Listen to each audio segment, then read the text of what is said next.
साबिक वजीर आला के खिलाफ तरक्याती मंसूबों में करप्शन के केस में परवेज इलाही का 29 अगस्त तक जिस्मानी रिमांड मंजूर कर लिया गया है और परवेज इलाही की जानिब से दरखास्त दी गई थी कि जाती मुआलिज से चेकअप करवाने की इजाज़त दी जाए। परवेज इलाही का अब 29 अगस्त तक जिस्मानी रिमांड एहतसाब अदालत की जानिब से मंजूर कर दिया गया है। उनके खिलाफ तरक्याती मंसूबों में करप्शन का ये केस है जिसमें वो पेश हुए थे और अदालत ने अब 29 अगस्त तक जिस्मानी रिमांड मंजूर कर दिया है। इसके साथ साथ साबिक वज़ीर आला पंजाब परवेज इलाही की जानिब से ये दरख्वास्त भी की गई थी कि उनके ज़ाती मुआलिज से उन्हें चेकअप करवाने की इजाज़त भी दी जाए। क्या अपडेट्स हैं, इस हवाले से जानेंगे बोलिए उसके नुमाइंदा मुनीर बाजवा से। जी मुनीर।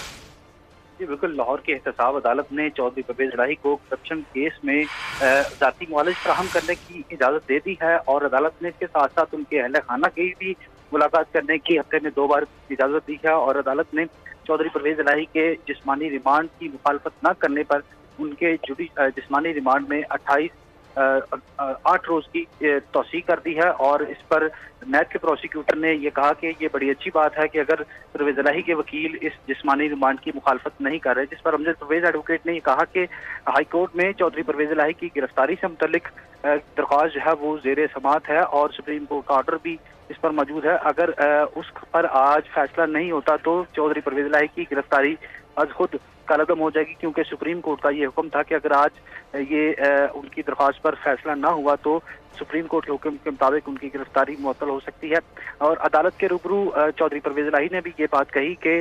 वो कमर दर्द के मरीज हैं और जब उनसे खड़ा भी नहीं हुआ जाता और जब खड़े होते हैं तो उनके घुटनों में दर्द शुरू हो जाता है, उसके साथ साथ उनके पाँव भी जो है वो भी सूज जाते हैं, इसलिए उन्हें जाती मुआवजा जो है वो फराहम किया जाए। अमजद परवेज एडवोकेट ने ये निशानदही की कि नवाज शरीफ को भी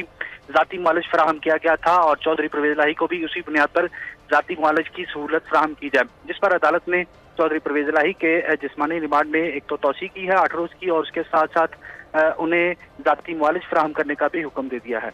ठीक है मुनीर, एक और अहम खबर के हवाले से आपसे डिटेल्स हम लेंगे। सामने है 9 मई में जलाओ घेराव और तोड़फोड़ के केस में डॉक्टर यास्मीन राशिद के जुडिशल रिमांड में भी अब 11 रोज की तौसीक की है। थी ने इस हवाले से भी अपडेट कीजिएगा। जी बिल्कुल, लाहौर के इंतजाजी करती अदालत ने डॉक्टर यास्मीन राशिद की मुख्तलिफ मुकदमात में 4 मुख्तलिफ मुकदमात थे, उनमें उनके जुडिशल रिमांड में 1 सितंबर तक तौसीक की है और अदालत ने आइंदा समात पर तफ्तीशी अफसर को उनके खिलाफ दर्ज मुकदमात के चालान भी पेश करने का हुक्म दिया है और अदालत ने आइंदा समात पर दोबारा डॉक्टर यास्मीन राशिद को पेश करने का भी हुक्म दिया है और अदालत के रूबरू डॉक्टर यास्मीन राशिद को जुडिशल रिमांड खत्म होने पर अदालत में पेश किया गया था।